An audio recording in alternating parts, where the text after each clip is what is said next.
Alright, I'm going to show you how to simply add an HDRI into Blender. If you don't know what an HDRI is, it's that simple, realistic lighting you can get in the world port view. But the first thing you want to do is you want to go to a website like Polyhaven, and then I'm going to scroll down the HDRI section and browse the HDRIs.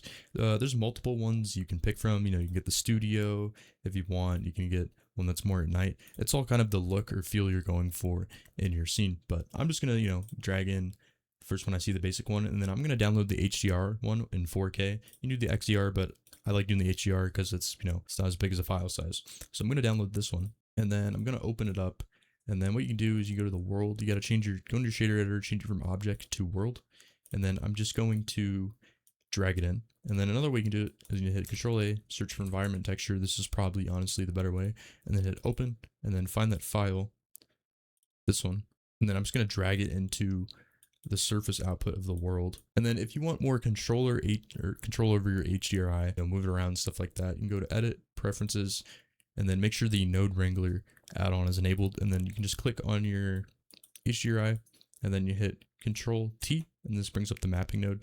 So now you can see I can move my world around, get specific lighting I want, move it up, for example, to actually like this.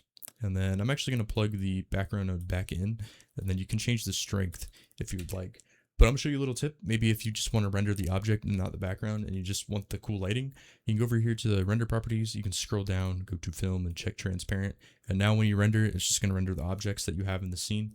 Just make sure that this is on the render properties, this little camera icon, make sure that is checked. And then other than that, that's how you use an HDR in Blender. If this helped you, leave a like, subscribe maybe. But other than that, have a good one.